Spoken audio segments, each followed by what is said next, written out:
यह कहानी एक गरीब पिता और उसकी बेटी की है। एक बार वह गरीब व्यक्ति अपनी बेटी को उसके स्कूल से लेकर शहर के एक महंगे होटल में पहुंचा। उस व्यक्ति ने फटे पुराने कपड़े पहने हुए थे और उसकी बेटी स्कूल की ड्रेस पहनी हुई थी। जब दोनों होटल के अंदर पहुंचे तो वेटर पूछा, सर आप क्या खाना पसंद करेंगे? आप अपना ऑर्डर बता दीजिए। तब उस व्यक्ति ने कहा कि आप मेरी बेटी के लिए एक प्लेट पाव भाजी लेकर आ जाइए। तब वेटर ने कहा, सर आप कुछ नहीं लेंगे? आपके लिए भी कुछ लेकर आऊं?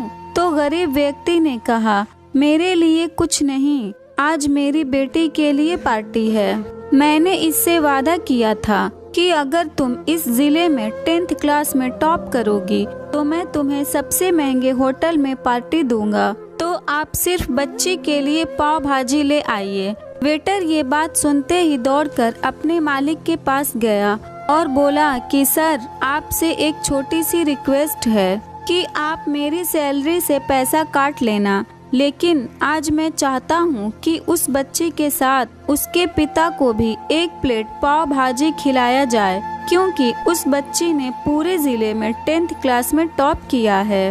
वह गरीब पिता है, ज्यादा पैसे नहीं होंगे, इसलिए कह रहा है सिर्फ बच्ची के लिए ले आओ।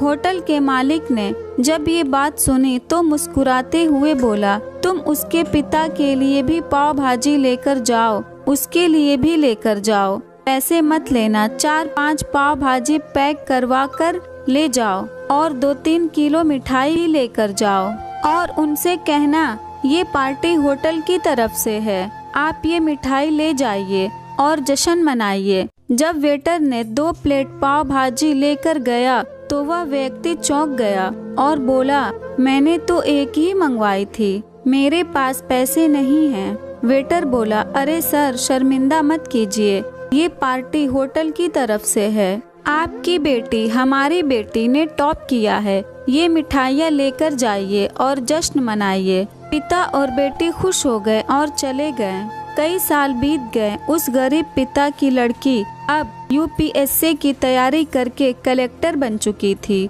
और इत्तेफाक से उसी शहर में उसकी पोस्टिंग हुई थी। उस लड़की ने उस होटल में सूचना पहुंचा दी कि मैं उस होटल में लंच करने के लिए आ रही हूं। होटल के मालिक ने जब ये सुना तो होटल को पूरी तरह से सजवा दिया। गांव में ये बात पूरी तरह से फैल गई और कस्बे के सभी लोग उन्हें देखने के लिए आने लगे। कलेक्टर अपने पिता के साथ उस होटल में पहुंची। कलेक्टर ने होटल के मालिक से कहा कि शायद आप मुझे पहचाने नहीं, हम वही पिता पुत्री हैं जो कि हमारे 10th क्लास टॉप करने पर आपने मुझे पार्टी दी थी। हम वही पिता पुत्री हैं, आज फिर से आए हैं और आज पार्टी हम देंगे आपको, आपके पूरे स्टाफ को और पूरे गांव को, क्योंकि आपने गरीबी का सम्मान किया है। आपने उस दिन जो पार्टी दी थी मुझे बताया कि मुझे कितनी और ऊंचाई तक पहुंचना है, कितनी और बड़ी मंजिल को छूना है। आपने एक नई प्रेरणा दी थी और आज मैं उसी प्रेरणा का एहसान चुकाने के लिए आई हूँ। वो मैडम ये सब कहते जा रही थी और आंखों से आंसू बहती जा रही थी। यह कहानी हमें सिखाती है कि कभी भी किसी गरीब का मजाक मत उड़ाना, हो सके तो उसकी मदद करना और अगर मदद ना कर सको तो उसका मजाक मत उड़ाना, क्योंकि वो सब देख रहा है। बनना है तो उसकी नज़र में अच्छा बनिए, जहाँ भी रहिए कर दिखाइए कुछ ऐसा कि दुनिया करनी चाहे आपके जैसा। अगर ये स्टोरी आपको अच्छी लगी तो इस वीडियो को लाइक करें और नए हैं तो हमारे चैनल को भी सब्सक्राइब करें।